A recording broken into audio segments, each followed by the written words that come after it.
दोस्तों, आज जनचौक के यूट्यूब चैनल पर विश्व पुस्तक मेले में हिंदी युग के स्टॉल पर हमारे साथ हिंदी भाषा के और हिंदी समाज के हम इतिहास में, खास करके इतिहास विषय में एक बड़ा हस्तक्षेप करने वाले सुभाष चंद्र कुशवाहा जी हैं। ऐसे तो सुभाष चंद्र जी एक बड़े कहानीकार के रूप में बहुत पहले से जाने जाते रहे हैं, लेकिन जो इतिहास की उनकी 3 किताबें आई हैं, जो बहुत ही महत्वपूर्ण 3 किताबें आई, जो एक हमारे सामने है चौरी चौरा विद्रोह और स्वाधीनता आंदोलन। दूसरी किताब आई अवध का किसान विद्रोह और तीसरी किताब आई भील विद्रोह। इसके साथ ही चौरी चौरा पर ही हमारे सामने किताब आई कि जो चौरी चौरा पर न्याय हुआ था, कि चौरी चौरा पर औपनिवेशिक न्याय क्या था। टट्या भील पर एक विशेष तौर पर किताब आई अलग से। अगर आप देख रहे होंगे जो 3 किताबें हैं, एक किसानों का चौरी चौरा विद्रोह का, एक दूसरा जो है अवध के किसानों का, और जो तीसरा है आदिवासियों का। यानी पूरे हिंदी पट्टी में जो किसान है, मेहनतकश खेतिहर मजदूर है, और जो आदिवासी है, ये 3 किताबें 3 बड़े विद्रोहों की प्रतीक हैं। मैं अपने इस कार्यक्रम में सुभाष चंद्र जी का स्वागत करते हुए सबसे पहले मैं ये सवाल पूछना चाहता हूँ कि आखिर वो कौन सी चीज़ थी। आप साहित्य में आपका स्वागत है। साहित्य में आप बड़े नाम थे, बड़े कहानीकार के रूप में आप जाने जाते थे, और लगातार साहित्यिक, जिसको लोग प्रगति कहते हैं, उन्नति कहते हैं, नाम कहते हैं, उसमें आपको प्रतिष्ठा प्राप्त हो रही थी। लेकिन किस चीज़ ने आपको बाध्य किया या प्रेरित किया या विवश किया कि आपने इतिहास में इस हस्तक्षेप के बारे में सोचा और इस विधा को चुना? सुभाष चंद्र कुशवाहा जी। धन्यवाद सिद्धार्थ जी। पहली बात कि मैं कोई ख्यात पाने के लिए किताबों को नहीं लिखता हूँ, न लिखा। वंचित समुदाय से मेरा पाला है, संबंध है। जिस भारत की ज़मीन पर मैंने जन्म लिया है, यह गैर बराबरी का समाज रहा है। और भारत में जो गैर बराबरी रही है, वो केवल आर्थिक गैर बराबरी नहीं रही है, ये सामाजिक रूप से भी गैर बराबरी रही है, राजनीतिक रूप से भी गैर बराबरी रही है। और ऐसे समाज में एक बहुसंख्यक आबादी जो लगभग 85% है, उसकी सारी गतिविधियों को नियंत्रित किया है कुछ लोगों ने। उनकी रचना धर्मिता को, उनके कार्यों को, उनके द्वारा सृजित प्रत्येक आयामों को नियंत्रित किया गया है। और यहाँ तक कि उनके संघर्षों को भी पीछे या दोयम दर्जे के साबित करने का प्रयास किया गया। और इसलिए सारे आर्काइव रिकॉर्ड मौजूद होने के बावजूद, चाहे वो भारत में या बाहर मौजूद हो, मुझे लगा कि वंचितों के इतिहास को सही रूप में निरूपित नहीं किया गया। अब मैं एक यहाँ पर रोक करके ये पूछ रहा हूँ कि चौरी चौरा भारतीय इतिहास का एक बहुत महत्वपूर्ण मोड़ रहा है, पूरी दुनिया में जाना गया, और सारे स्थापित इतिहासकारों ने चौरी चौरा के बारे में लिखा, अलग से किताबें भी लिखी गई। लेकिन वो क्या चीज़ थी, वो क्या बात ऐसी थी जो आपको लगा कि नहीं, इस घटना के साथ न्याय नहीं हुआ है, या जिस तरह इसको देखा जाना चाहिए उसे देखा नहीं गया है? बिल्कुल। वो क्या चीज़ थी जो आपको इस जगह ले गई कि नहीं, इसको नए सिरे से देखा जाना चाहिए?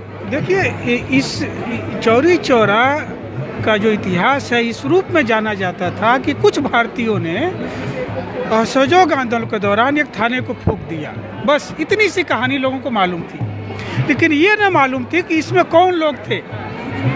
जिस गांव से ये पूरे इस आंदोलन को संचालित किया गया, चमार जात के लोग थे, मुसलमान जात के लोग थे, और यादव, कहार, कुर्मी, मलाह, इन जातियों के लोगों ने एक ब्रिटिश सत्ता के प्रतीक के रूप में एक दरोगा को न केवल मारा, बल्कि वो अन्याय जो विगत 2 सालों से चल रहा था पूर्वांचल में, उसका बदला भी लिया। और इस इतिहास को, जो मुख्य धारा का इतिहास गुंडों का इतिहास कहकर प्रचारित कर रहा था, अपराधियों का इतिहास कहकर प्रचारित किया जा रहा था, ये बड़ा दुखद था। इसलिए इस किताब में एक काम और आपने बड़ा महत्वपूर्ण तरीके से रेखांकित किया है कि चौरी चौरा विद्रोह की पूरी जो इमेज बनी थी वो ऐसे लगता था कि जैसे वो अंग्रेज़ों के खिलाफ केंद्रित रही हो, लेकिन आपने जो इस किताब में ये बात बहुत पुरजोर तरीके से दो बातें रेखांकित की हैं। एक बात तो आपने रेखांकित की है कि जो स्थानीय जमींदार थे या छोटे मोटे जिन्हें राजा कह सकते हैं जमींदार थे और जो स्थानीय सामंत थे, ये जो आंदोलन था उनके प्रति भी उनके खिलाफ भी केंद्रित था। बिल्कुल बिल्कुल, बहुत सही सवाल आपने पूछा है। देखिए, मैं बताना चाहूँगा कि ब्रिटिश सत्ता के इतिहास को जब हम लिखते हैं तो ये हमारा सारा गुस्सा अंग्रेज़ों के प्रति होता है कि अंग्रेज़ों ने यहाँ पर आकर हमें गुलाम बना लिया। कुछ हद तक के बाद एक पढ़े लिखे अभिजात वर्ग में सही हो सकती है, लेकिन इस देश की व्यापक गरीबों के लिए अंग्रेज़ों ने एक नियंत्रित, एक सुव्यवस्थित प्रशासन भी दिया। शोषण करने वाले जो लोग थे गरीबों के, स्थानीय जमींदार थे। स्थानीय जमींदारों ने जितना इस देश के गरीबों का शोषण किया है उतना अंग्रेज़ों ने शोषण नहीं किया है। इस बात को हमें इतिहास में साफ साफ कहने की ज़रूरत है। और इसलिए वहाँ पर चौरी चौरा का उदाहरण ले लीजिए, या अवध के किसान विद्रोह को ले लीजिए, या भील विद्रोह को ले लीजिए। ये सारे के सारे आंदोलन किसानों के जमींदारों के विरुद्ध पैदा हुए हैं, क्योंकि वो लगान वसूलते थे, वो ज़मीन के भूस्वामी थे, ज़मीन पट्टे पर दी जाती थी, और इतने तरह के कर लगाए गए थे, शुक्राना, नजराना, हथियावन, लठियावन, इतने सारे कर थे कि गरीब किसानों के पास कुछ बचता ही नहीं था। तो उनका गुस्सा तो जमींदारों के प्रति था। अंग्रेज तो उनको एक सुव्यवस्थित प्रशासन दे रहे थे, थाना पुलिस से लेकर कोर्ट कचहरी तक। ये बात ज़रूर है कि अंग्रेज़ों को चूँकि जमींदारों को प्रोटेक्ट करना था, नियंत्रित करना था और उन्हीं के मार्फत से कर वसूलना था, तो वो लोग जमींदारों के लिए भी बंदूक उठाते थे। अब एक सवाल ये है कि इन तीनों किताबों में खास करके चौरी चौरा और अवध किसान विद्रोह जो है, हो सकता है थोड़ा असुविधाजनक सवाल सा लगे आपको, आखिर ये क्या ऐसी ज़रूरत आपको महसूस हुई कि अलग अलग किन जातियों के लोग हैं, किस धर्म के लोग हैं, किन समुदाय सामाजिक पृष्ठभूमियों के लोग हैं, इसको विशेष तौर पर अलग से रेखांकित करने की ज़रूरत आपको क्यों महसूस हुई? इसलिए कि अगर वो जातियां इसमें आंदोलन नहीं करती तो बाकी जातियों को कोई असुविधा ही नहीं थी। अब गौर करिए, इस पूरे पूर्वांचल में चाहे अवध के किसान विद्रोह में का पूरा भूभाग जो 12 जिलों का है या चौरी चौरा का है, जिन गरीबों को आप मार रहे थे, भूखे मर रहे थे, सूखा से मर रहे थे, लगान से मर रहे थे, उनके बारे में कोई लिख ही नहीं रहा था, उनके बारे में कोई आवाज़ नहीं आ रही थी। तो वो लोग जो मर रहे थे उनकी जातियों को हम वर्णन क्यों नहीं करें? क्योंकि जब मुख्य धारा में आप उनकी जातियों को इतना नीचे दिखाते हैं कि जो जज चौरी चौरा में जो लोअर कोर्ट का जज है, आप देखिएगा वो गवाही लेने में भी दूर बैठाता है लोगों को कि भाई ये अस्पृश्य जात के लोग हैं, इनको दूर रखो, ये छू जाएंगे।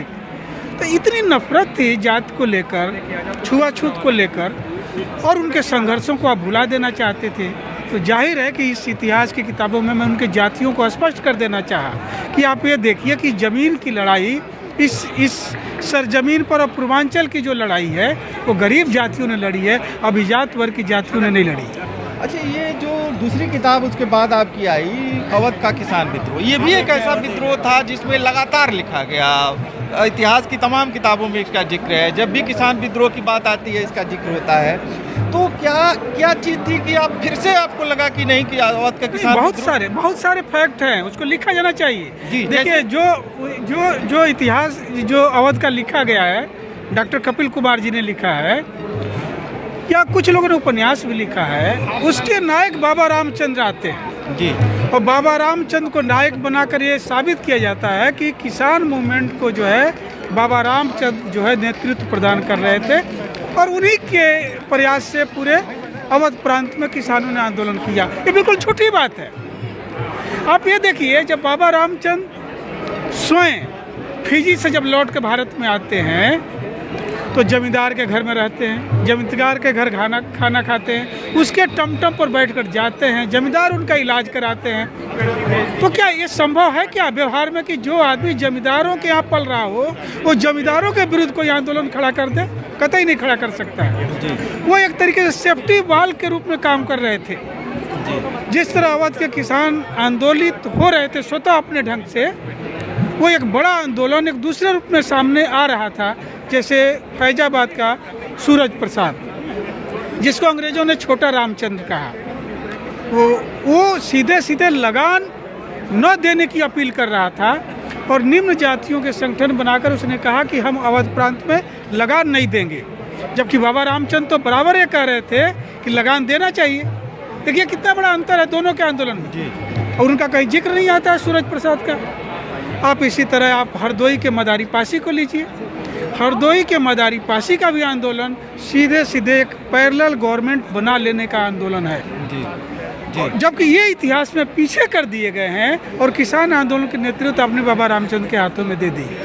तो क्या मैं इसको एक संजोग मानूं या आपके दिमाग में ये पूर्व योजना थी कि एक समय आप चौरी चौरा लेते हैं जिसके केंद्र में दलित जातियों के लोग हैं, अति पिछड़ी जातियों के लोग हैं, पसमानदा मुसलमान हैं, जो इस लड़ाई को लड़ रहे हैं। वो ब्रिटिश साम्राज्य के खिलाफ भी लड़ रहे हैं और जमींदारों के खिलाफ लड़ रहे हैं। फिर आप जब किसान आंदोलन का ये अवध का किसान आंदोलन लेते हैं तो आप बताते हैं कि जो वास्तविक नायक बताया गया वो लोग नायक नहीं हैं, बल्कि जो उत्पादक किसान हैं, जो पिछड़ी जातियों से आते हैं, जो पासी हैं, जो मौर्य हैं, जो कुशवाहा हैं, जो यादव हैं, बहुत सारी इस तरह की जातियों के लोग हैं जो वास्तविक किसान वो उत्पादक किसान हैं। आप उनको लेकर के केंद्र में रखते हैं। और जब आपकी तीसरी किताब आती है जिसे हम आदिवासियों का विद्रोह कहते हैं, खार करके भील विद्रोह, उसमें भी एक चीज़ दिखती है कि आप बार बार एक चीज़ को रेखांकित कर रहे हैं कि ये केवल अंग्रेज़ों के खिलाफ लड़ाई नहीं थी, ये जो स्थानीय जमींदार थे उनके खिलाफ पहली लड़ाई होती है, अंग्रेज उनकी रक्षा में आते हैं और ये लड़ाई अंग्रेजों के खिलाफ भी जाती है। तो ये दलितों से, पसमानदा से, पिछड़ी जातियों के किसानों से होते हुए जो आदिवासियों तक की आपकी यात्रा है, जो आजकल ये पूरा बहुजन समाज जिसको कहा जाता है, ये आपके दिमाग में पहले से था या काम करने के दौरान आपको लगा, या इसको आप इतना ऊपर क्यों लाना चाहते हैं? नहीं, ऊपर नहीं लाना चाहता हूँ। इसमें कहीं भी सुभाष चंद्र कुशवाहा ने अपने रूप से कोई नायक नहीं गढ़ा है। सुभाष चंद्र कुशवाहा ने किसी भी नायक को ऊपर उठाने का प्रयास नहीं किया है। सुभाष चंद्र कुशवाहा ने जो आपके दस्तावेज कहते हैं, जितना कहते हैं उतना ही तक सीमित रूप में वर्णन करते हैं। इसलिए दस्तावेज जब ये कहते हैं कि ये पिछड़ी जातियां जो थी, जो दलित जातियां थी, जो पसमानदा मुसलमान थे, जिनको बहुजन जातियां हम कहते हैं, असली लड़ाई भूख की वो लड़ रही थी। वो शोषण के खिलाफ वो लड़ाई लड़ रहे थे, उनका शोषण हो रहा था। और इतिहास से इस बहुजनों के शोषण को आपने गायब कर दिया। क्यों? कहीं ऐसा तो नहीं है कि हमारी पूरी मानसिकता ही कुलीनतावादी रही है और बहुजनों के विरुद्ध रही है। इसलिए मैंने जब चौरी चौरा किया, चौरी चौरा के इतिहास को लिखते समय ही आप देखेंगे तो उसमें भील विद्रोह का भी जिक्र है, उसमें अवध के किसान विद्रोह का भी जिक्र है। दोनों घटनाओं का जिक्र हो चुका है। वो पहली किताब थी मेरी और उसी समय मैंने तय कर लिया था कि ये लड़ाई हमारी भील विद्रोह पर भी जाएगी, ये हमारी अवध के किसान विद्रोह पर जाएगी। और अगर खुदा न खास्ता अगर मैं सक्रिय रहा तो ये सभी श्रृंखला को मुझे आगे बढ़ाना है, ये बंद नहीं हुई है। और मैं कोशिश करूँगा कि अन्य समाज, अन्य आदिवासी जातियाँ, ये वंचित जातियाँ हैं, बहुत सारी जातियाँ हैं, गोंड हैं, संथाल हैं, इसके अलावा आप देखिएगा तो इधर महाराष्ट्र के बहुत सारी अभी जातियाँ हैं, कुनबी हैं, ये सब हैं, इन पर भी हमें काम करने की ज़रूरत है। अच्छा, ये एक सवाल आपसे ज़रूरी सा है कि क्या कहीं आपके दिमाग में लगातार जो तीनों किताबों को देखने पे लगता है कि भारत में जो सामंतवाद विरोधी संघर्ष चल रहा था, लगातार इतिहासकारों ने, जो बड़े बड़े इतिहासकार हैं, बड़े बड़े नाम हैं, उन्होंने उस सामंतवाद विरोधी संघर्ष को कहीं न कहीं ढकने की और छुपाने की कोशिश की जो जमींदारों के खिलाफ चल रहा था, और उसके जो सबसे ऊपर का रूप था साम्राज्यवाद विरोधी संघर्ष था, केवल उसी को सामने लाया। तो क्या एक इतिहासकार के तौर पर आपके दिमाग में ये प्रश्न भी बार बार हांट कर रहा था कि जो मेहनतकश जातियाँ थी, जो उत्पादक जातियाँ थी, जो इस देश का अगर कहा जाए तो मेहनतकश वर्ग था, उत्पादक वर्ग था, उसकी जो लड़ाई यहाँ के स्थानीय जमींदारों से जो पहले से चली आ रही थी, अंग्रेज आ गए, एक फैक्टर बन गया, तो क्या इस सामंतवाद विरोधी और जमींदार विरोधी और जो ज़्यादातर अपर कास्ट के हैं, इनके खिलाफ जो संघर्ष चल रहा था उसको आप पुरजोर तरीके से रेखांकित करना चाहते हैं? बिल्कुल। देखिए, ये कोई छिपी हुई बात नहीं है कि भारतीय जो जाति व्यवस्था है, इसमें जो अपर कास्ट है, जो ऊंची जातियां हैं, वो लगातार निम्न जातियों का शोषण करती रही हैं और उनको सताती रही हैं और उनके विरुद्ध लड़ाइयाँ भी चलती रही हैं। लेकिन वो जातियाँ पढ़ी लिखी नहीं थीं, कमज़ोर थीं, आर्थिक रूप से भी उनका कहीं न तो गांव समाज से लेकर और उनका कोई एक राजनीतिक मंच भी नहीं था, तो उनको आप पीछे ढकेलते थे। इसलिए जब पढ़े लिखे लोगों ने इतिहास लिखना शुरू किया तो जाहिर है उन्होंने अपना इतिहास लिखा, वंचितों का इतिहास लिखा ही नहीं। तो उस काम को तो करना ही करना है, चाहे मैं करूं या सुशील सिद्धार्थ करें या सिद्धार्थ रामू करें, किसी न किसी को करना है। तो इसलिए मैंने कोशिश किया कि उस वंचितों की लड़ाई को, जो कि 3 तरह से उनको सताया गया है, इस वर्णवादी व्यवस्था से उनको हीन बताया गया है, आर्थिक रूप से जमींदारों ने पूरी ज़मीन की सत्ता अपने पास रखी, मालिकाना हक अपने पास रखा, उनको भूमिहीन रखा, इसलिए उनके खिलाफ लिखने, और शिक्षा के स्तर से भी उनको वंचित रखा गया। तो इसलिए उन पर लिखना जरूरी है। देखिए, एक सवाल और बार बार उठाया जा रहा है और जाने अनजाने इन तीनों किताबों में एक सवाल आपने भी बार बार उठाया है कि नायक के रूप में चौरी चौरा में जिनको स्थापित किया गया, जिसमें एक नायक को तो ऐसा स्थापित किया गया है जो लिटरली बलात्कारी है, मतलब, या अवध किसान के आंदोलन के नेता के रूप में बाबा रामचंद्र को स्थापित किया गया। तो ये जो नायक इस तरह स्थापित किए गए और उनकी जगह जो असली नायक थे उनको ढक दिया गया, तोप दिया गया, उनके ऊपर मिट्टी डाल दी गई, तो क्या ये इतिहास लेखन करने के समय आपके दिमाग में ये भी बात थी कि जो भारतीय ज़मीन के असली नायक हैं उन नायकों को सामने लाया जाए? हाँ, जब मैं, देखिए, शुरू में तो ये जानकारी नहीं थी, लेकिन जब दस्तावेजों से मैं गुजरने लगा तो मुझे लगा कि नहीं, नायक तो ये थे।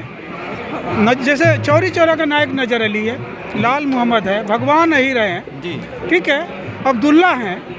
तो आप इन नायकों को पीछे रखते हैं तो वहाँ पर आप जाएंगे चौरी चौरा स्मारक पर तो बलदेव दुबे की एक मूर्ति लगी हुई है, शहीद बलदेव दुबे, जो कि जमींदार थे। चौरी चौरा विद्रोह में कोई भी उनका योगदान नहीं है सिवाय गरीब किसानों को गिरफ्तार कराने के, उनको आप नायक बना दिए। तो इतिहास में ये छल बहुत हुआ है। जो नायक नहीं थे वो नायक बने बैठे हैं, जो वास्तव में नायक थे उनको या तो आपने विलेन बना दिया है या उनको दबा दिया है। तो जाहिर है कि ये काम तो आपके यहाँ हुआ है। अच्छा, एक जहाँ से मैंने अपनी बातचीत शुरू की थी वो सवाल फिर मेरे मन में आ रहा है कि मैं इतिहास जब कहानीकार के रूप में प्रतिष्ठित की बात कर रहा था तो मेरा नाम से संदर्भ नहीं था। मैं ये कह रहा था कि एक समाज के एक बड़े महत्वपूर्ण कहानीकार के रूप में आप जाने जा रहे थे और मैं समझता हूँ कि शायद कहानियाँ आपके हृदय के बहुत करीब की भी चीज़ है, एक विधा है जो आपको बहुत सृजनात्मक विधा है, जो आपको बहुत ही आकर्षित करती है जितने जज्बे के साथ आप लिखते हैं। लेकिन क्या किसी विवशता ने, किसी बहुत ज़रूरत ने आपको इतिहास की तरफ मुड़ने के लिए प्रेरित किया, या क्या चीज़ थी? बहुत सारे लोग ये पूछते हैं कि एक बड़ा कहानीकार एक इतिहास की तरफ जाता है, इसकी क्या वजह क्या हो सकती है? देखिए, कहानियाँ जो है एक तरीके से काल्पनिक होती हैं, अपने व्यक्तिगत अनुभव से कल्पना के आधार पर हम लिखते हैं। और ऐसा नहीं है कि मैंने कहानियाँ लिखना कम कर दिया है, कहानियाँ वर्तमान में भी लिख रहा हूँ। लेकिन अगर हमारे पास एक खुला यथार्थ हमारी आंखों के सामने नंगा दिखाई दे रहा हो और वो अब तक ओझल कर दिया गया हो, तो क्या मैं उस यथार्थ को जो दस्तावेज में दर्ज है उसको देखते हुए भी न देखूं और पुनः एक फिक्शन की ओर चला जाऊं या एक गल्प की ओर चला जाऊं? इसलिए मुझे लगा कि कहानियाँ तो मैं लिख ही रहा हूँ, कहानियाँ बहुत सारे लोग लिख रहे हैं और लिखेंगे भी, लेकिन इतिहास पर कितने लोगों ने वंचितों के लिखा है? जो काम हुआ ही नहीं है उस काम को करना चाहिए। एक सवाल ये मेरे मन का हो सकता है, लेकिन जो मैंने फूले को पढ़ा, जो फूले के गुलामगिरी में एक इतिहास दृष्टि प्रस्तावित करते हैं, और अम्बेडकर अपनी किताब revolution and counter revolution in ancient India में एक इतिहास दृष्टि प्रस्तावित करते हैं कि इतिहास को ऐसे देखा जाना चाहिए भारत को। मैंने व्यक्तिगत तौर पर जब उनको पढ़ा और आपकी किताबों को पढ़ा तो मुझे लगा कि जैसे इस इतिहास दृष्टि को ही कहीं आप आगे बढ़ा रहे हैं, आप सचेतन कर रहे हैं, अचेतन कर रहे हैं, मैं उस पर बात नहीं करता, लेकिन जो फूले की इतिहास दृष्टि है जिसकी प्रस्तावना उन्होंने गुलामगिरी में की थी और जिसको अम्बेडकर ने आगे बढ़ाया, क्या आपको भी लगता है कि आपकी इतिहास दृष्टि उनके साथ मेल खाती है, ये संजोग है, या उन इतिहास दृष्टियों ने आपको प्रभावित भी किया? नहीं, देखिए, उन फूले ने मुझे प्रभावित किया जी। मैं फूले के समकक्ष नहीं बनने जा रहा हूँ, न मैं उनके सामने खड़ा होने जा रहा हूँ। फूले को, डॉक्टर अंबेडकर को और तमाम महापुरुषों को जो वंचित समुदाय से थे जी। और जिस तरह से वो वंचितों के दुख दर्द को देख रहे थे और उस वंचितों के दुख दर्द को देखने में जो सामाजिक कारण है, जो आर्थिक कारण है, जो वर्णवादी कारण है, उसका मूल्यांकन कर रहे थे। जाहिर है कि वो बातें मेरे दिमाग में भी, मुझे भी प्रभावित कर रही थी, क्योंकि जिस पृष्ठभूमि से मैं आता हूँ, मुझे लग रहा था कि हम सभी उससे प्रभावित हो रहे हैं और इसलिए इतिहास लिखते समय उस दृष्टि को तो अपनाया ही है। और कोई भी व्यक्ति अगर ईमानदारी से इस देश के वंचितों का इतिहास लिखेगा, शोषितों का इतिहास लिखेगा, तो उसकी दृष्टि फूले, अंबेडकर के इतर कहीं और जाएगी नहीं, उसको उस दृष्टि को लेना ही पड़ेगा। जी, एक दो छोटे छोटे सवाल और मेरे मन में है। एक तो ये है कि क्या जो व्यवस्था प्रेमचंद के सामने उनके तीसरे दौर में के उपन्यासों में आती है और कहानियों में आती है कि किसी भी पात्र की या किसी सामाजिक हालात का वर्णन करते समय वो लोगों की आर्थिक स्थिति और उनकी सामाजिक स्थिति, अवस्थिति, मतलब उसकी जाति और उसका वर्ग बताए बिना वो लगता है कि भारत में कुछ कहा ही नहीं जा सकता है। जैसे गोदान में दिखाई देता है, मंत्र में दिखाई देता है, सदगत में दिखाई देता है, और रेणु के यहाँ भी महिला आंचल में दिखाई देता है कि जैसे उसकी सामाजिक अवस्थिति बताए बिना और उसकी आर्थिक अवस्थिति बनाए, यानी वर्ग जात बताए बिना आप यथार्थ को कर ही नहीं सकते हैं। तो आपकी भी ये तीनों इतिहास की किताबें पढ़ते हुए लगता है कि जैसे जो व्यवस्था रेणु के सामने थी, जो प्रेमचंद के सामने थी, कि अगर भारतीय यथार्थ के विशिष्ट चरित्र को आप ले आना चाहते हैं, यहाँ के उत्पादक वर्गों के सचमुच को सामने लाना चाहते हैं, यहाँ के उत्पीड़क वर्ग को, यहाँ के मेहनतकश वर्ग को, तो आपको उनकी जातियों और उनके आर्थिक स्थितियों के साथ सामने, क्या ऐसी व्यवस्था भी आपके सामने थी? क्यों नहीं हो सकती है? जिस समाज में जाति एक यथार्थ हो, जिसके बगैर आपका मूल्यांकन न होता हो, सुभाष चंद्र कुशवाहा का मूल्यांकन संभव ही नहीं है। अगर होता तो तमाम यूनिवर्सिटियों में पीएचडी की फाइलें जाती हैं तो काट कर चली आती है कि नहीं, यहाँ इन कुशवाहा पर क्यों पीएचडी होगी भाई, इन फलाने पर होगी। जात यहाँ की यथार्थ है, तो जाहिर है कि जब हम यहाँ के इतिहास को हम लिखेंगे तो जात से इतर चलकर अगर इतिहास हम लिख रहे हैं तो इतिहास में हम छेड़खानी कर रहे हैं। इतिहास को भी हम कुछ चीज़ों को ढकना चाह रहे हैं, वो खास करके शोषितों के इतिहास को। जी जी जी। एक बात शायद आपको मतलब स्वीकार करने में थोड़ी वो हो, लेकिन एक पाठक के तौर पर मुझे लगता है कि जो हिंदी पट्टी के बारे में दो बातें बहुत चलती थी। एक तो ये कि हिंदी पट्टी में कम से कम साहित्य के इतर जो अनुशासन है, इतिहास का अनुशासन है, राजनीति शास्त्र का अनुशासन है, अर्थशास्त्र का अनुशासन है, यानी जिसे हम गंभीर वैचारिक लेखन कहते हैं, उसमें काम हिंदी भाषा में नहीं हो सकता। और आपकी ये 3 किताबें बताती हैं कि अगर कोई करना चाहे और अगर उसके अंदर वो जज्बा है और एक मौलिक इतिहास दृष्टि है, केवल एक अनुवादित इतिहास दृष्टि नहीं है, तो वो ऐसे काम कर सकता है। आपकी ये किताबें इसका प्रमाण प्रस्तुत करती हैं कि हिंदी में भी गंभीर से गंभीर काम इतिहास में किया जा सकता है, जो आपने कर करके हमारे सामने इसको प्रस्तुत किया है। देखिए, ऐसा है कि भाषा कहीं भी बाधक नहीं होती है इतिहास को निरूपित करने में या किसी भी गुणवत्तापरक काम को करने में। दरअसल हिंदी ने अपना स्तर खराब स्वयं किया है कि जब हिंदी में भेदभाव होगा, जब हिंदी का लेखक जो है चुन चुन कर अपनी बात लिखेगा और समग्रता में ईमानदारी से चीज़ों को नहीं देखेगा, तो उसका लेखन ही 2 दर्जे का होगा। यही कारण है कि अंग्रेजी में जो लिखा गया इतिहास या अंग्रेजी में जो साहित्य आई वो ज़्यादा समृद्ध रही। हाँ, हस्तक्षेप कुछ लोगों ने किया हिंदी में, प्रेमचंद ने, रेणु ने, राही मासूम रजा ने, तो जाहिर है कि वो समृद्ध इसलिए हुआ कि उन्होंने उस वर्णवादी दृश्य को तोड़ा और वंचितों पर अपनी नज़र दौड़ाई, इसलिए वो समृद्ध हुई। ठीक है ना? अगर हिंदी को आप क्यों कुलीनतावादी हिंदी के रूप में चिंतित करेंगे तो हिंदी हमेशा 2 दर्जे की रहेगी। और दूसरी भी भाषाएं भी, उस भाषा को अपनाने वाले वर्ग की जो हाशिए का समाज है उसको छोड़कर अगर आप रचना करते हैं तो जाहिर है कि वो रचना कमज़ोर होगी। अच्छा, आज का मतलब ये है कि आपको हिंदी में लिखते समय अपनी इतिहास की अवधारणाओं को या अमूर्त से अमूर्त बातों को कहने में भाषागत कोई दिक्कत नहीं महसूस हुई? कतई नहीं, बिल्कुल नहीं, कोई दिक्कत नहीं आई। जी भाषा बिल्कुल मुझे तो लग रहा है कि कई बार भाषा ने ज़्यादा समृद्ध किया। जी चौरी चौरा इतिहास को पढ़ते हुए तमाम लोगों ने कहा, जापान से लोगों ने इसको पढ़ा है, जी जापान यूनिवर्सिटी में इसको पढ़ी गई, इसके रिव्यू को हार्वर्ड में लिखा गया और लोगों ने ये कहा कि ये पहली इतिहास की किताब है जी कि पढ़ते समय बोझिल नहीं लगती है। जी इसमें उपन्यास की तरह इसमें एक आगे क्या है ये रुचि जगाती है, जबकि ये पूरे फैक्ट पर आधारित किताब है। जी जी तो मुझे लगता है कि वो हिंदी भाषा या कहानी लेखन की शैली ने मुझे प्रभावित किया, जिससे कि मैं इतिहास को इस रूप में रख पाया। जी जी जी। अब एक अंतिम सवाल मैं आपसे लेना चाहता हूँ कि आपकी भविष्य की इतिहास के संदर्भ में विशेष तौर पर क्या योजना है? अगर कोई अभी ऐसी कोई योजना जो बहुत तत्कालिक तौर पर आपके दिमाग में चल रही हो या उस पर काम कर रहे हो? नहीं, वो है, मैं आपसे कहा हूँ, लेकिन मैं यहाँ खुलासा जी, नहीं करूँगा। जी, जी, जी, मैंने ये कहा कि अभी बहुत सारे वंचित समुदाय ऐसे हैं जिन्होंने बहुत संघर्ष किया है, उनकी पीढ़ियां मर खप गई इस देश के लिए, इस मिट्टी के लिए, जी। और उसका इतिहास में कहीं जिक्र नहीं है। जी उनकी तलाश में हूँ और संभव हुआ तो कुछ काम उधर भी करूँगा। जी। आज हमारे साथ जनचौक के इस मंच पर हिंदी पट्टी के एक बहुत ही महत्वपूर्ण इतिहासकार साहित्यकार सुभाष चंद्र कुशवाहा जी थे। आपने हमारे मंच को जनचौक के इस मंच पर समय दिया और इनसे एक संवाद का अवसर दिया। उनके बाद धन्यवाद सर। धन्यवाद। शुक्रिया।